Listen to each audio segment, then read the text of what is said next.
Welcome to the One Hand at a Time podcast. I'm your host, Chris Welton, and no, this is not a repeat. If you've listened to my show the last 6-8 months, almost everybody I've had on here, it's because I met somebody at an event or through a mastermind.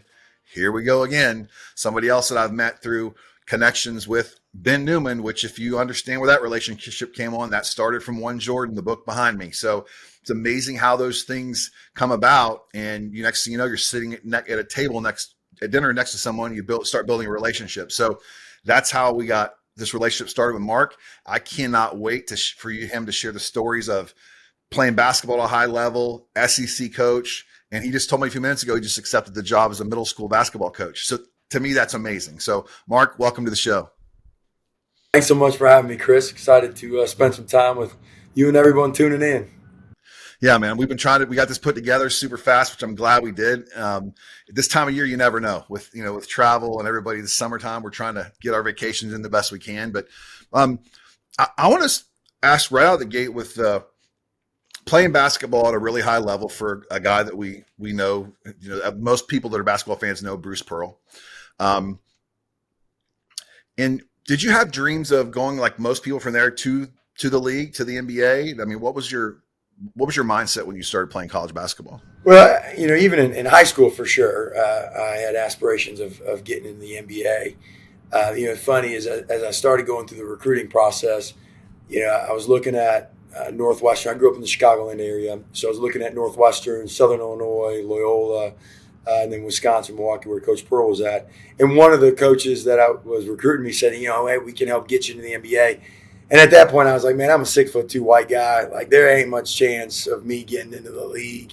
And so I felt that he was selling me dreams a little bit. Once I got to college, I kind of knew that NBA wasn't the route for me. I would have loved it, but I knew what my talent level was going to get me. But that was also important for me to understand that because it allowed me, yes, I would put in all the extra work on the basketball side, but I also spent the time, networking within the university with the donors that would come to our games, all the events that the coaching staff would ask us to go to as players that most players are like, man, I really don't want to go to that. I wanted to go that because I knew there was going to be so much more to my life after basketball. So it was a blessing that I was able to understand that NBA wasn't on my radar from a playing standpoint because it helped kind of lay some foundation to where I am today. So here we are, your last game of your collegiate season, like when the horn blows and you're all done. Did you already have something mapped out where you were going to go from there? I mean, to stay in basketball, like what is that? Look, I'm not comparing this to compare it on the same level, but I remember when the whistle blew my last high school football game, what I felt like I was like, I don't know what we're going to do on Friday nights moving forward, but I'm just curious, what was that like knowing that basketball was pretty much over there as far as a player? So much of us, whether you're in sports, whether you're in real estate, whether you're in the financial sector, you and all the great work that you're doing, most people with whatever they put their time and energy towards, it becomes their identity. And I think it's why you see so many athletes struggle with making that next step out of sports because for the longest time, my dad was a really great college athlete. My mom was a college athlete. So our whole family growing up was seen as the sports family.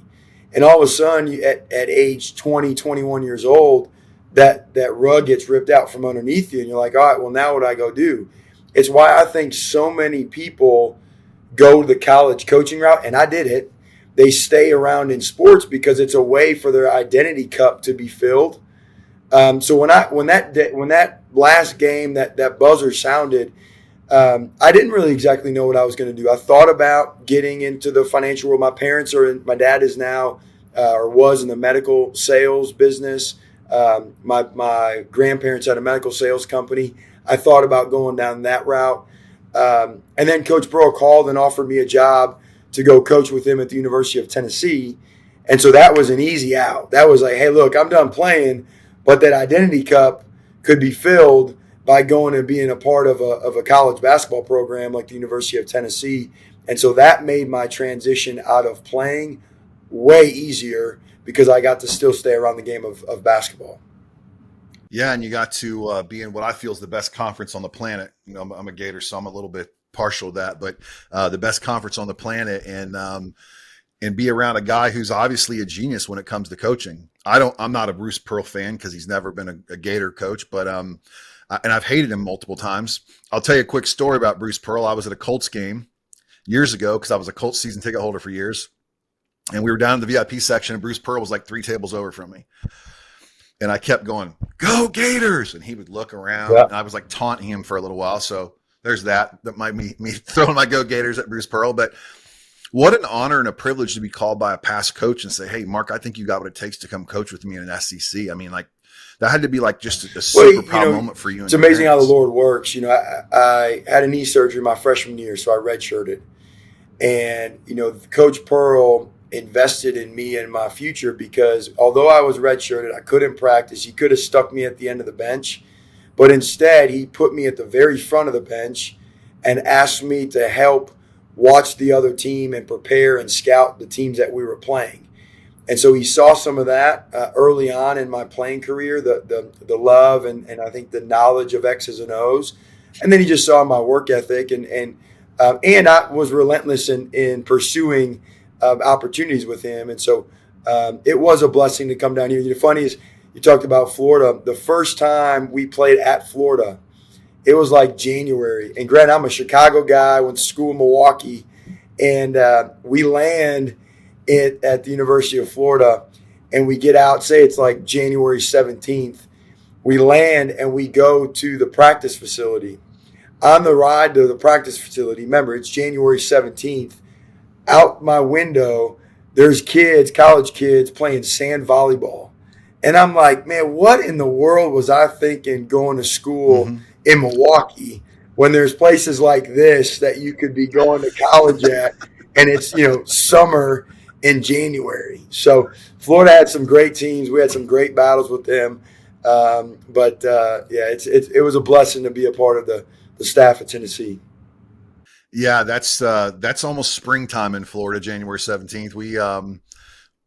We have our winter for about 8 or 9 days, and then it kind of goes away, and we're good. So everybody gets a little cold. It's funny. I lived in Indiana for a long time. When I moved back to Florida, I would see people when it's 55 degrees.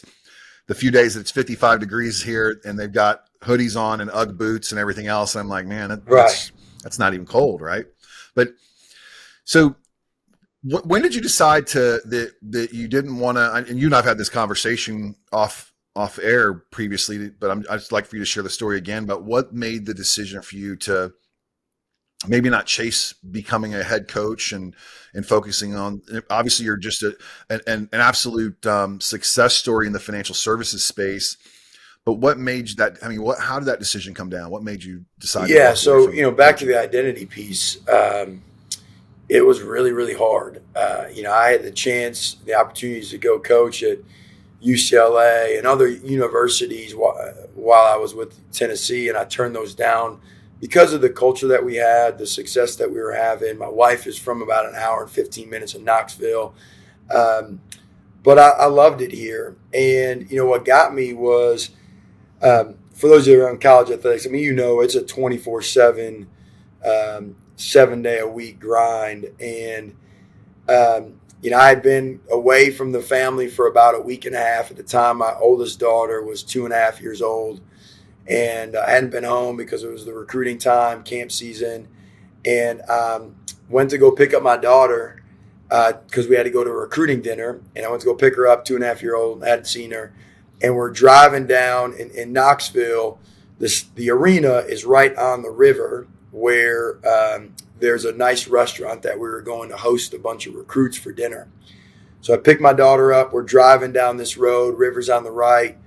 The Thompson Bowling Arena is on the left where we played and our offices were. And my 2.5-year-old looks out at the window, and she's 2.5, right? I mean, she don't know what she's talking about at 2.5 years old.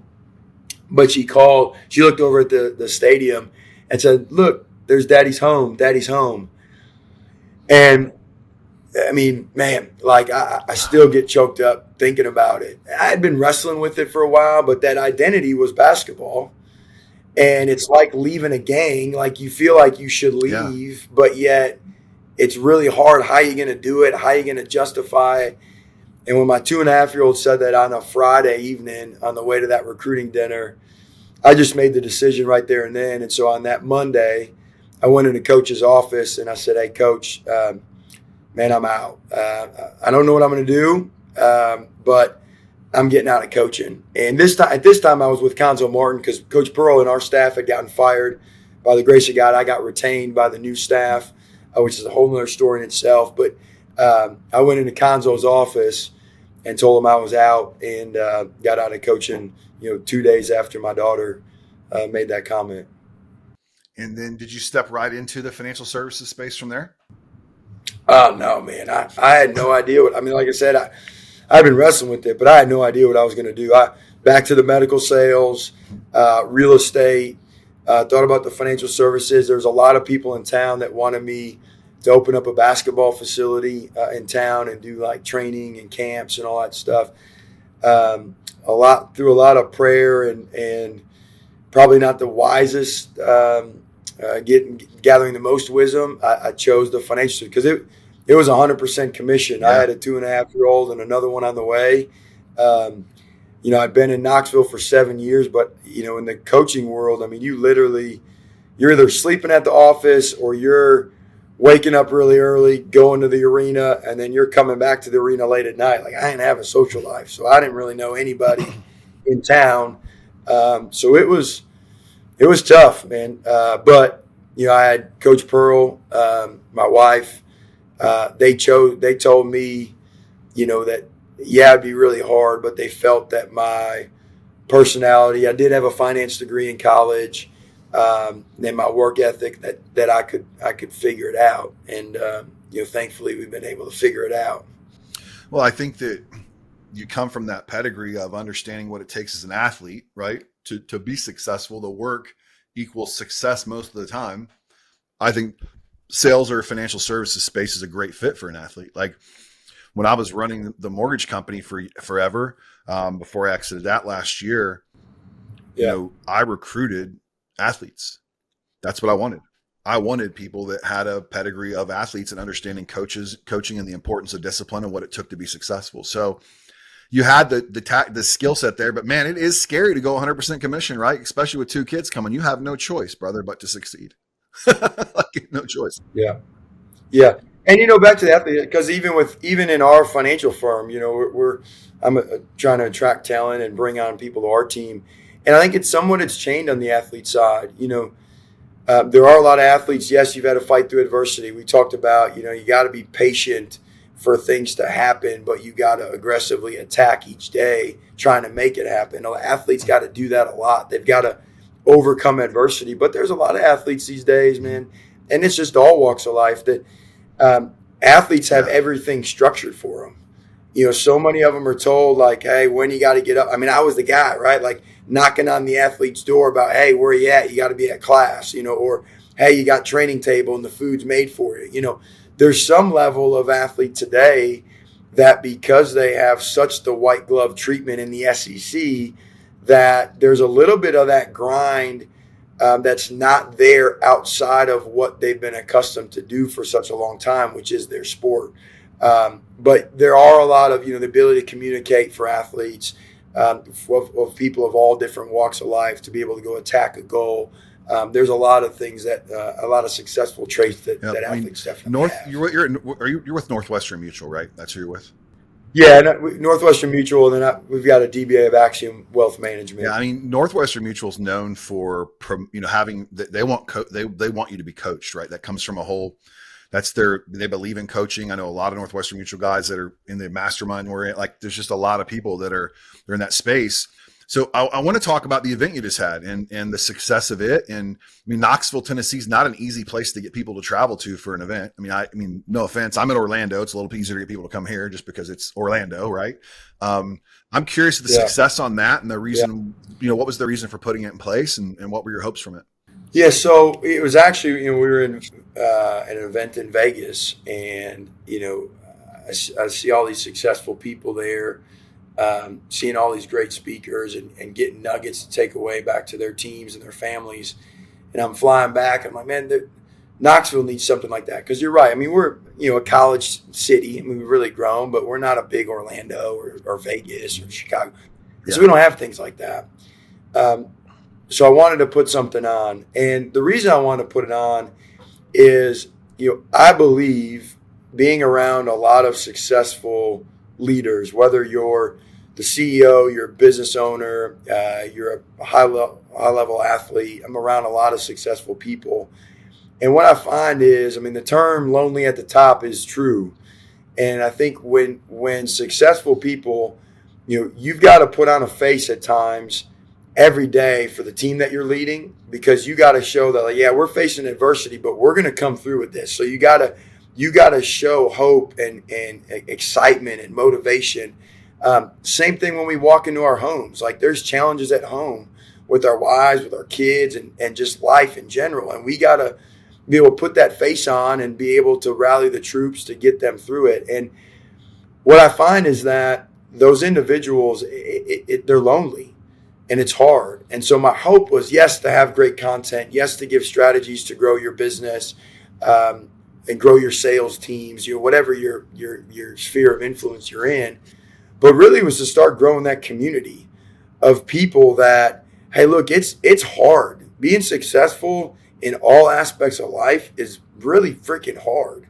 And there's not many people that wake up every day with the same tenacious attitude about making an impact in all areas of life, right? There's people that want to be super successful in business, awesome, but their family's at a detriment. And I'm not talking about like every day, but for the most part. And then there's vice versa. There's people that are all about family, but their team and their business starts to get put on the back pedal. And so I wanted to create an environment and a culture and a community that we're trying to be Hall of Fame business owners, Hall of Fame dads, Hall of Fame spouses, Hall of Fame in our communities and in the areas that we serve. And there's just, those people need to come together and pick each other up, support each other, brainstorm together. And so it was awesome to see the Knoxville Summit, that inaugural one, get kicked off, and excited to see what comes from it. Yeah, I agree with you so much on that. I think that it's hard when you're a top producer, you operate at a high level, or you run a company, and the closer to the top you're at, the lonelier it gets, especially when I need to talk through something with somebody. Like, I can't go talk to my neighbor about the struggles I'm having because he look at me like I'm a crazy man. Like, those aren't struggle, right? So like, you have to be able to pick up a phone. Chris has to be able to pick up a phone and call Mark and go, Mark, this is what's going on. And these are high level conversations, but we have to have those people in our life to grow. Like, I go back to my book. That's the reason I wrote the book. That's the reason I send the shoe out to people to change my circle. I was capped. I couldn't go anywhere in the circle I was in. And I love everybody in my circle. But for me to go where I needed to go, I had to build a new circle. And in essence, that's what you've done with your event in Knoxville. Like, you're building a new circle, right? You're growing, you're showing people what the possibilities are, but it's so important to have someone on that level to speak with.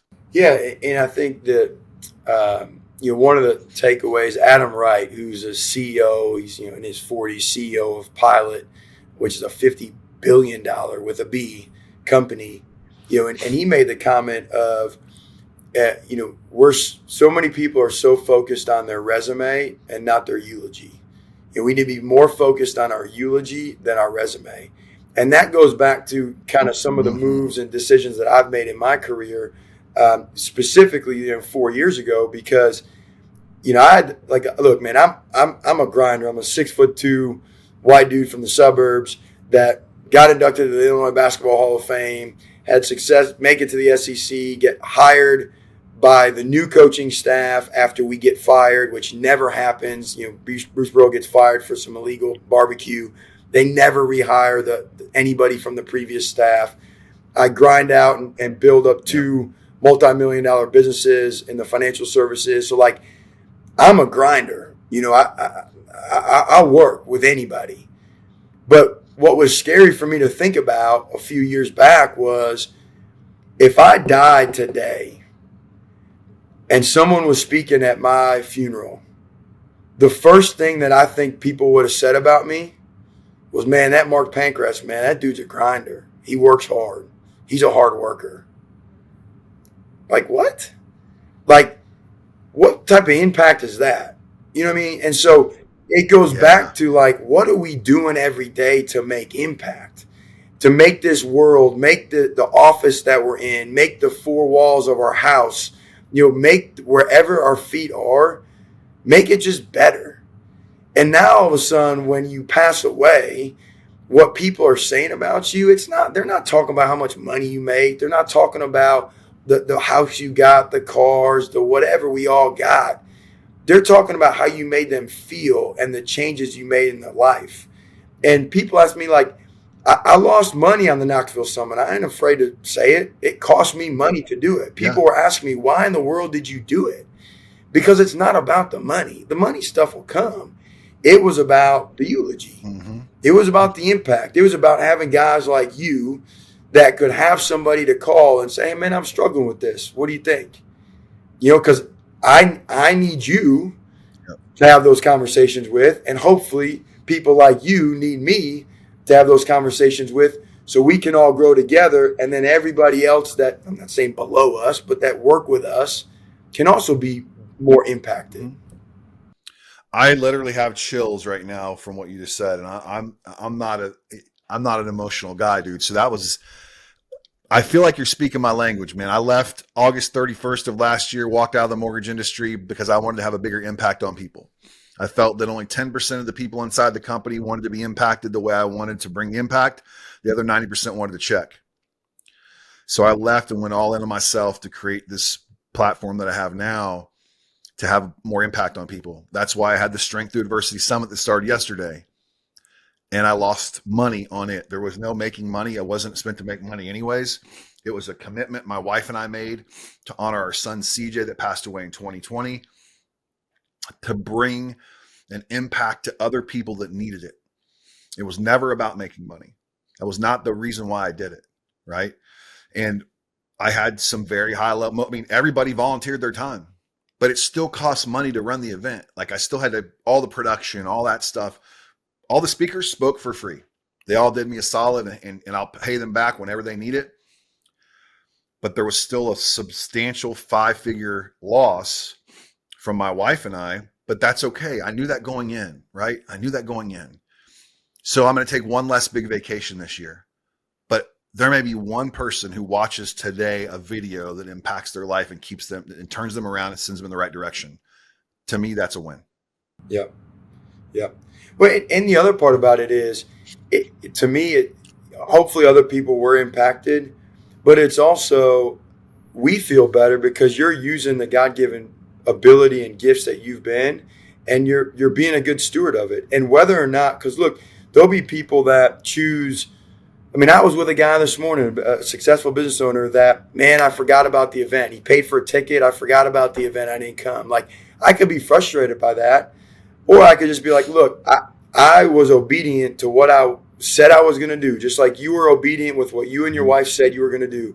If people choose not to take the blessing that you've given them or the information that you're going to share with them, if they've chosen not to do that, you can't validate your worth or your success based off of what other people choose to do. We have to validate, am I doing the best that I can with what I've been given? And if I'm doing what's right and giving my best, then the Lord will take care of the rest, and the right people are going to hear it. The right people are going to take action. And I can't worry about those other people that choose not to take it and run with it. Yeah. I was sitting at my dining room table last night. My wife's like, how do you feel about today? And I said, I feel good that we got through day one, because the stress leading up to day one has been pretty intense. And she's like, you need to feel better than that. Like, you need to be celebrating that you did something people would never dare to do. And I'm like, man, you're right. So I had a friend text me this morning. He goes, how'd day one go? And I said, it went great, but I'm really proud of what I accomplished. And I don't say that very often about myself. It's just not who I am. I have a hard time celebrating my victories. I celebrate everyone else, but I have a hard time celebrating mine. But Mark, what a victory for you to put the event on and get it done. What a victory for me to put it on and get it done. Those are, those are eulogy type things. Those are not resume things, creating that event, right? Yeah, and I think the difference between a eulogy and a resume, the difference between the eulogy and the resume is the purpose behind it, right? Like if the purpose was about making money, then it would be a resume builder. But I think if the purpose is about impact and influence and helping people, it's eulogy. So I just don't want people to think, hey, you got to do some big event because some people don't have, at the stage that they're at in their life, they don't have the willingness to take as big of a risk as we do right now. Like we've been through some stuff. Like so we've been calloused a little bit. We're not afraid to take bigger risks. There's other people in their life that haven't faced that, so they're just not as calloused yet. But they can be taking small steps in their daily walk that are about the eulogy because it's about impact. And that's the biggest difference. If we can wake up and just, even in small conversations with somebody in our team, and just ask them how they're doing and truly care about them and ask the follow-up question, that's eulogy type stuff. It's not resume building, because the resume building would be like, hey, you're the front desk person. Hey, how you doing? I'm going to walk back to my corner office. You're just doing work for me and my company, so I'm not really worried about you. So we all have the ability to make impact no matter what stage of life we're currently at. Yeah, I agree. One of the gentlemen who's speaking, I think tomorrow on my event, a guy named Coach Michael Burt. I don't know if you know him or not, but he's a Nashville, Tennessee guy. Great speaker, great motivator. But he talks about internal and external profit, and he says that external profit is what we show on our tax returns. Internal profit is the stuff we do for free to help other people. And he said it's impossible to be successful without both those tanks being full. And I agree with that. Like I help and donate my time to some foster care programs here in town, and speak with the kids about what the next steps are. Just because they're a foster kid, that does not define their future, right? And that fills my tank up internally. That fills me up here. And then what happens? The external tank fills up even easier. It's the craziest thing ever when you take right action. So I want to.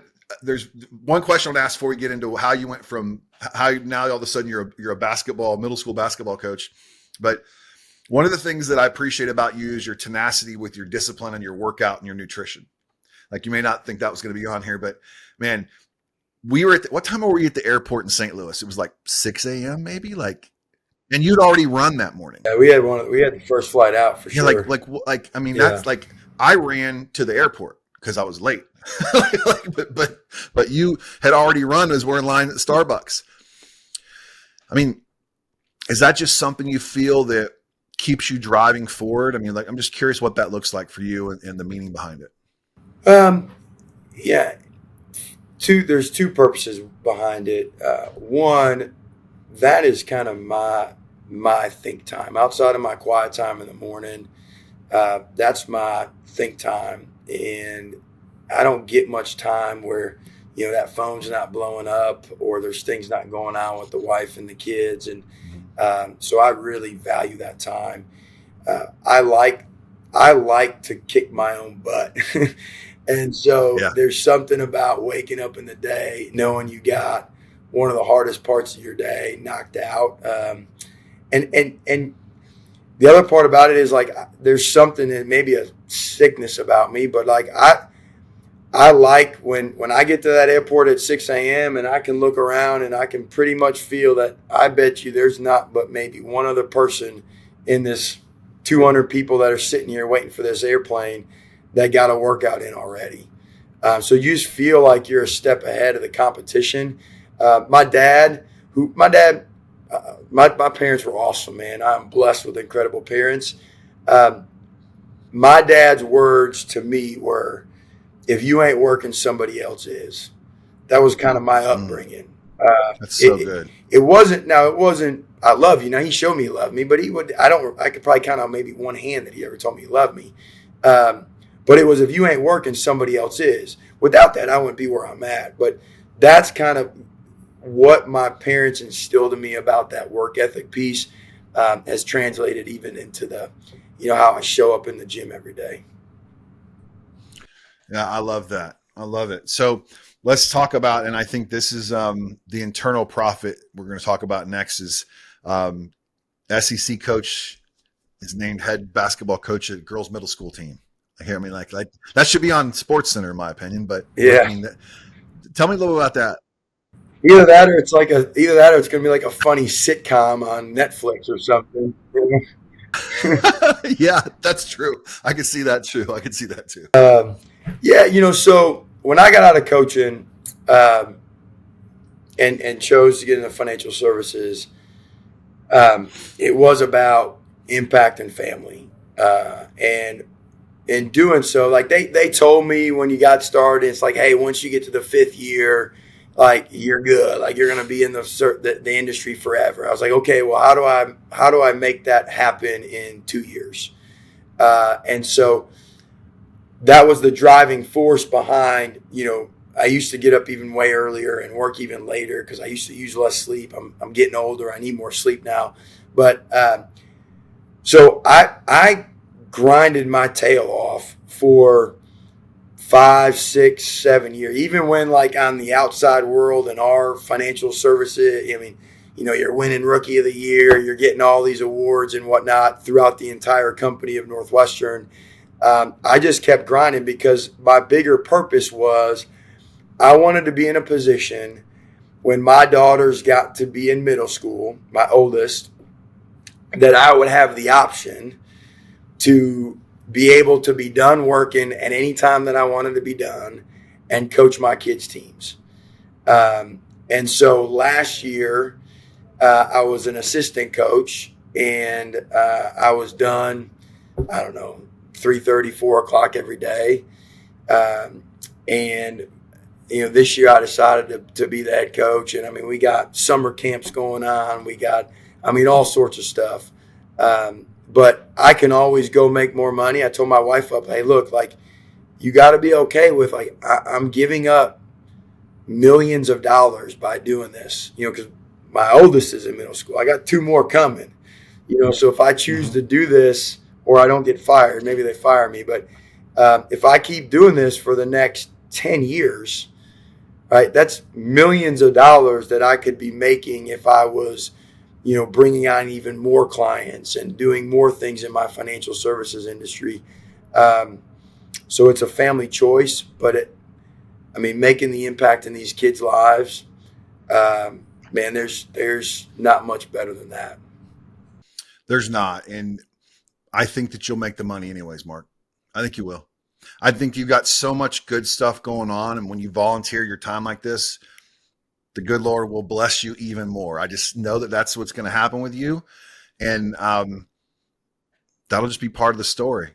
I made even more money when I started coaching basketball. That's like a book. Like that's like a book about, I'm reading a book right now called the monk who sold his Ferrari.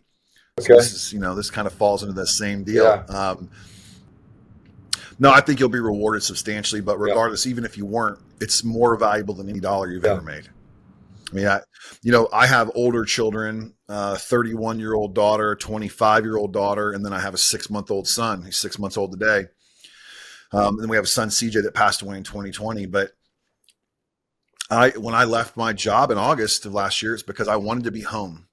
I want to work remotely from home as much as possible. He's on the other side of my house right now with my nanny. I get to go see him in between calls and between podcasts. I don't travel on days when his mom works. So when my wife works, I'm here with the nanny. And then I travel for meetings Thursday, Friday, and sometimes Saturday as I go speak and do other things around the country. And if I do have to travel on those days, then my wife stays home. So we are blessed to have that opportunity, right? To be able to make those kinds of decisions. And that's why we need the networks we have. So you and I can talk about these. These are first world problems, Mark, that you and I have. We have that we are able to go make these time to go do these things, and we don't have to worry about our bills. So, but I do think the other thing about that, and I commend you for doing it, taking care of the family and being around, and you're doing the same thing, sacrificing opportunities and controlling your schedule, saying, hey, look, I know you want me to speak on Monday, but here's the family is the priority. And, we all got to make decisions on that. But the other side, I think people can go the other way, and they're almost too family focused, especially with their kids. Like they'll move everything for their kids. And I move a lot for my kids, but I'm gone every morning outside of Saturday and Sunday. I'm gone every morning when my kids get up. And I'm in the gym at our house when my kids get up on the weekends. Because like my kids need to understand, like for me being home at 3 o'clock or 4 o'clock comes with a price. Like it's not all sunshine and rainbows and like, hey, never got to work or no, I don't face any adversity. Like, no, like we deal with a ton of crap, like a lot.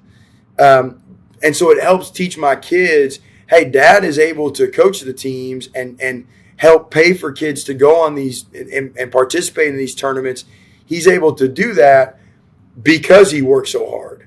I think there's a lot of parents out there now that you see that they don't really have to work as much. Maybe they're in real estate. Maybe they had some parent money. Maybe they exited a business, but they're not teaching their kids the value of work because they're there every day. And it's giving them a false sense of what success looks like. Success is grinding your tail off, working really hard, making great impact, which then provides you the freedom to do what you want when you want to do it. But it still requires a lot of overcoming adversity and work each and every day. Yeah, I think that's a valuable thing. I'm glad that you stopped me there and explained that, because it's, again, we talk about what our kids are, what they're caught and not taught, and they catch dad working hard and extra, and they understand that's part of the sacrifice to get the other things you want. What a valuable lesson. There's no more valuable lesson in life than that, seeing your parents actually do what they say. Oh, yeah. That's what they actually do, what they say.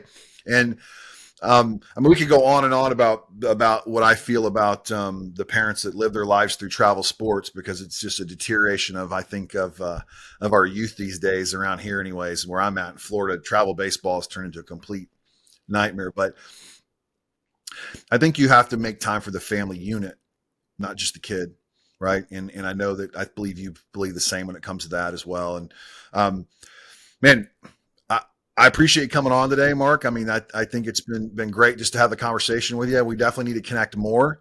And I can't wait to share this with my audience. Is there anything that you'd like to say as we part ways here? It's interesting about you'll see on my next newsletter, I'm actually writing an article about the finances of youth sports. I mean, it's a $30 to $40 billion industry.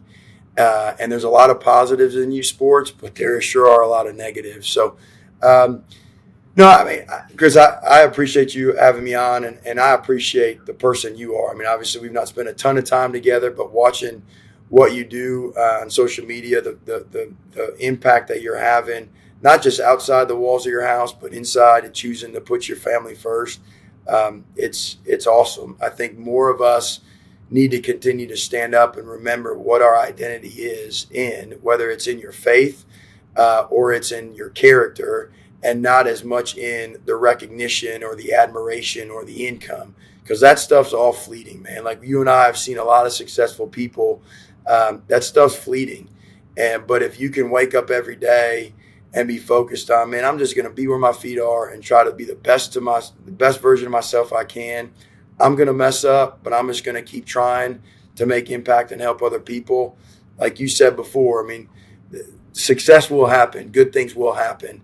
And I just appreciate you showing up that way every time that we've been around each other, and the impact that you're having. Thank you so much, Mark. I really appreciate that, man.